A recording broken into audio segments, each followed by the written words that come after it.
Hi hello welcome to my channel thoughts on food. So ఈ వీడియోలో నేను జొన్న రవ్వతో ఇడ్లీలు ఎలా వేయాలో కంప్లీట్గా నీట్గా ఎక్స్ప్లెనేషన్తో చూపిస్తున్నాను. కొంచెం చూడండి. మీకు ఎవరికైనా ఇలా చేసుకోవాలి అనుకుంటే హెల్ప్ఫుల్ అవుతుంది. హెల్తీగా తినాలి అనుకునే వాళ్ళకైతే చాలా హెల్ప్ఫుల్ అవుతుంది.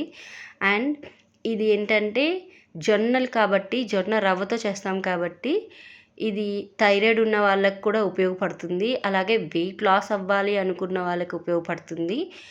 మెయిన్గా షుగర్ డయాబెటీస్ ఉన్న వాళ్ళకి ఉపయోగపడుతుంది. ఇప్పుడు ఇడ్లీలకి ఎంతెంత క్వాంటిటీ వేసుకున్నానో చెప్తున్నాను. 2 గ్లాసుల జొన్న రవ్వ తీసుకొని మనం బాగా వాష్ చేసేసి 8 అవర్స్ అంటే 8 అవర్స్ నానపెట్టాలి. అలాగే మినపప్పు కూడా 1 గ్లాస్ తీసుకున్నాను. 2 గ్లాసుల జొన్న రవ్వకి 1 గ్లాస్ మినపప్పు అయితే తీసుకొని 2 నీట్గా వాష్ చేసి వాటర్ పోసేసి 8 అవర్స్ కంప్లీట్గా 8 అవర్స్ నేను నానపెట్టి పక్కన పెట్టుకున్నాను.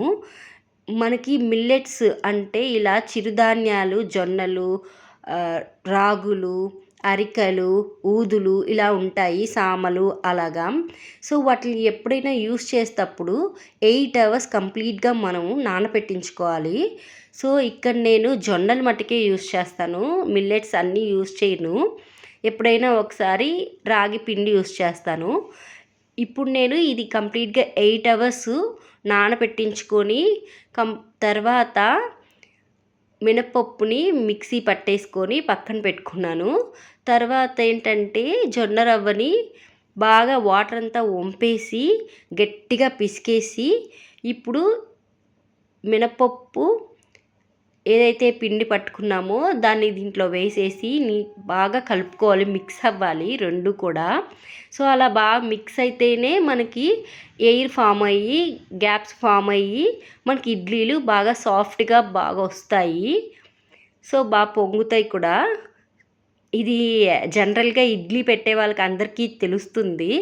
నార్మల్ ఇడ్లీ ప్రాసెస్ ఎలాగో అలాగే ఇది కూడా. సో నేను ఇలా వంటలు ఇవన్నీ చేయడం కొత్తే నాకు కూడా. సో నేను కూడా హెల్తీగా తినాలి అని స్టార్ట్ చేశాను. సో ఆ ప్రాసెస్లో నేను తింటూ మీకు కూడా చూపిద్దాము అని చెప్పి నేను ఈ ఛానల్ అయితే స్టార్ట్ చేశాను. సో ఎవరికొకటి హెల్ప్ అవుతుంది కదా అనేసి. సో నైట్ అంతా కూడా కంప్లీట్గా బయట పెట్టేశాము. ఫర్మెంట్ అయ్యి బాగా పొంగింది పిండి అయితే, చూస్తున్నారు కదా ఎంత పైకి వచ్చేసింది. సో ఇప్పుడు మనం ఒక గంటె తీసుకొని దాంతో నీట్గా మళ్ళీ కలుపుకోవాలి. చూడండి మనకి ఇక్కడ ఫర్మెంట్ అయ్యింది కాబట్టి ఇలా ఉంది, ఎయిర్ ఫామ్ అయ్యి. సో ఇప్పుడు ఇడ్లీలు పెడితే బాగా వస్తాయి. నేను ఇలాంటివి ముందంతా కూడా ట్రై చేశాను. సో అప్పుడు నాకు సరిగ్గా రాలేదు ఇడ్లీలు, వచ్చేటివి కానీ లోపలంతా పిండి పిండిగా అలా ఉండేటివి. సో నేను చేయగా నాకు ఇప్పుడు పర్ఫెక్ట్గా వచ్చాయి. సో మీకెవరైనా ఇలాంటివి ట్రై చేయాలి అన్నప్పుడు నేను చెప్పిన ఈ క్వాంటిటీ అయితే మీరు ట్రై చేస్తే ఖచ్చితంగా మీకు సాఫ్ట్గా ఉండే ఇడ్లీలు, బాగా పొంగిన ఇడ్లీలు అయితే వస్తాయి. సో మనకి పిండి ఎంత అవసరమో అంత ఉంచుకొని రిమైనింగ్ పిండి మనం ఒక బాక్స్లో తీసేసుకొని మనం ఫ్రిడ్జ్లో స్టోర్ చేసేసుకోవచ్చు. ఇది మనం ఒక 2 డేస్ వరకు అయితే వాడుకోవచ్చు. పిండి పాడవదు ఫ్రిడ్జ్లో పెట్టుకొని. అంటే క్వాంటిటీ తక్కువ తీసుకొని 2 డేస్కి అలా సరిపోయేలాగా వేసుకొని మనం చేసుకోవచ్చు. సో ఇప్పుడైతే ఇదైతే నేను పిండిని నాకు ఎంత కావాలో అంత బయట పెట్టేసుకొని రిమైనింగ్ అయితే ఫ్రిడ్జ్లో పెట్టేసుకున్నాను. సో ఇది నా ఎర్లీ మార్నింగ్ డీటాక్స్ డ్రింక్గా నేనైతే మెంతులు వాటర్ అయితే తీసుకుంటాను. ఆ మెంతులు వాటర్ అనేది ముందు రోజు రాత్రి ఓవర్ నైట్ సోక్ చేసేసుకుంటాను. సో మార్నింగ్ ఇలా తాగుతాను అనమాట. నెక్స్ట్ వచ్చేసి బ్రెజిల్ నట్, వాల్నట్స్ కూడా నైటే నానబెట్టి ఉంచేసాను. సో ఇప్పుడు ఏంటంటే బ్రెజిల్ నట్ పైన పొర ఉంటుంది, ఆ పొర తీసేసుకొని తినేస్తాను. ఇది థైరాయిడ్కి హెల్ప్ఫుల్గా ఉంటుంది. ఎందుకంటే ఇందులో బ్రెజిల్ నట్స్లో మనకి సెలీనియం అనేది ఉంటుంది. ఆ సెలీనియం అనేది థైరాయిడ్ బాగా వర్క్ అవ్వడానికి పనిచేస్తుంది. సో అందుకని నేను బ్రెజిల్ నట్ అయితే కంపల్సరీ డైలీ కూడా మర్చిపోకుండా నానబెట్టుకొని నైట్ మార్నింగ్ తింటాను. సో అది చూపిస్తున్నాను. ఎవరైతే థైరాయిడ్ ఇష్యూతో హార్మోనల్ ఇంబ్యాలెన్స్తో బాధపడుతున్నారో వాళ్ళకి ఈ బ్రెజిల్ నట్ బాగా వర్కౌట్ అవుతుందండి. ట్రై చేయండి థైరాయిడ్ ఉన్న వాళ్ళైతే. సో ఇప్పుడైతే నెక్స్ట్ ప్రాసెస్, మరి ఇడ్లీలోకి మాకు చట్నీ కావాలి కాబట్టి సో నేను ఇక్కడ వేరుశనగ గుళ్ళ చట్నీ అయితే చేస్తున్నాను. వేరుశనగ గుళ్ళు కూడా మనం క్వాంటిటీ తక్కువ తీసుకొని చేసుకోవాలి. సో అందుకని నేను కొంచెం వేరుశనగ గుళ్ళు, కొంచెం మనం మామూలు తినే శనగలు లేదా వేపున శనగలు లేకపోతే పుట్నాలు అంటారు, ఒక్కొక్క ఏరియాలో ఒక్కొక్కలాగా అంటారు. సో అవి వేసేసుకున్నాను. నేను కరివేపాకు కూడా ఇందులోనే వేసుకున్నాను. ఒక చిన్న అల్లం ముక్క కూడా వేసుకొని వేపుకున్నాను. ఎందుకంటే నేను పోపు పెట్టను, పోపు పెడితే ఆయిల్ యూస్ చేయాల్సి వస్తుంది. సో నేను అందుకని ఆయిల్ని అవాయిడ్ చేద్దాం, అంటే ఫుల్లీ కాదు, మనకి ఎక్కడ యూస్ చేసుకోవాలో అక్కడ యూస్ చేద్దాము అని చెప్పి నేను ఇక్కడేమో నార్మల్గానే వేపేసుకున్నాను, పోపు పెట్టనండి. ఇప్పుడు వచ్చి ఇడ్లీ పాత్ర తీసుకొని అందులో ఇడ్లీ ప్లేట్స్కి నేను నెయ్యి వేసుకొని నీట్గా అప్లై చేసేసుకుంటున్నాను. సో మనం వేసిన పిండి, ఇడ్లీ పిండి ఏదైతే ఉంటుందో అది అంటుకోకుండా వస్తుందని నేను నెయ్యిని యూస్ చేస్తున్నాను ఆయిల్కి బదులు. సో ఇక్కడ నేను 2 ప్లేట్స్ అయితే పెట్టాను. సో 2 ప్లేట్స్దే ఇడ్లీ పాత్ర కూడా. సో ఈ ఇడ్లీలు ఉడికించుకోవడానికి మనకి 20 మినిట్స్ దాకా పడుతుంది. 15 మినిట్స్ ఏమో మీడియం ఫ్లేమ్లో, 5 మినిట్స్ ఏమో లో ఫ్లేమ్లో ఉంచుతాను. ఎందుకంటే మనకి జొన్నలు యూస్ చేస్తున్నాం కాబట్టి మనం మిల్లెట్స్ మనకి త్వరగా ఉడకవు. సో అందుకని బాగా ఉడకాలి అని చెప్పేసి నేను 20 మినిట్స్ వరకు అయితే ఉంచుతాను.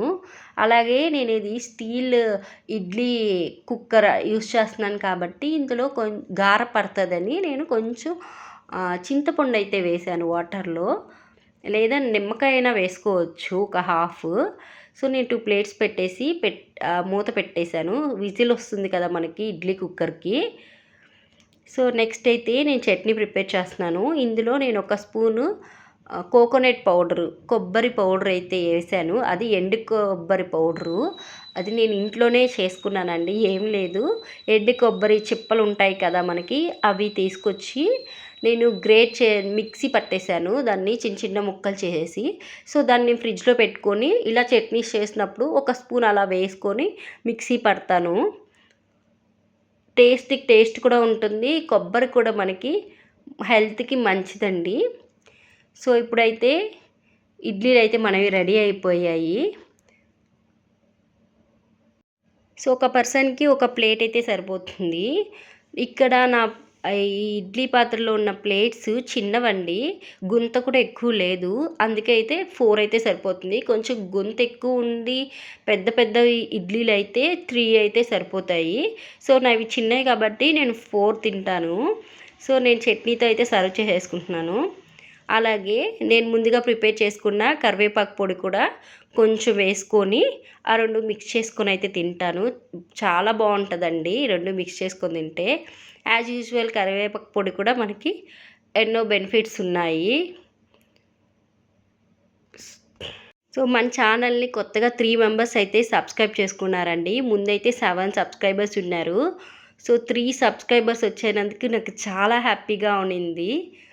ఐ హోప్ ఈ వీడియో మీకు యూజ్ అవుతుంది, హెల్ప్ఫుల్ అవుతుంది అనుకుంటే సబ్స్క్రైబ్ చేసుకోండి. అలాగే వీడియోస్కి లైక్ చేయండి, సో దట్ ప్రతి ఒక్కరికి నా వీడియో రీచ్ అవుతుంది. 3 సబ్స్క్రైబర్స్ మన సబ్స్క్రైబ్ చేసుకున్నారు అంటేనే నాకు చాలా కాన్ఫిడెన్స్ బూస్టప్ అయ్యాను. సో ఇలాంటి మంచి మంచి వీడియోస్ అయితే మన ఛానల్లో వస్తూ ఉంటాయి. ముందు వీడియోస్ కూడా ఒకసారి వాచ్ చేయండి. ఇందాక డ్రై ఫ్రూట్ లడ్డు అయితే చూపించాను కదా, అది హోమ్ మేడ్ అండి, ఇంట్లోనే తయారు చేసుకున్నాను నేను. అవి అన్నీ సీడ్స్ అండ్ నట్స్తో చేసింది. ఇది మనకి పీసీఓడి పీరియడ్స్ ఇర్రెగ్యులర్గా ఉన్న వాళ్ళకి చాలా హెల్ప్ఫుల్ అవుతుంది. నాకు పర్సనల్గా నేను ఇప్పుడు ఎక్స్పీరియన్స్ అయ్యాను, అందుకే చెప్తున్నాను. అది ఎప్పుడొకటి మన ఛానల్లో నేను చూపిస్తాను. వీడియో అంతా కూడా ఎక్కడా స్కిప్ చేయకుండా స్టార్టింగ్ నుంచి ఎండ్ వరకు చూసినందుకు థ్యాంక్స్ అండి. Thank you so much.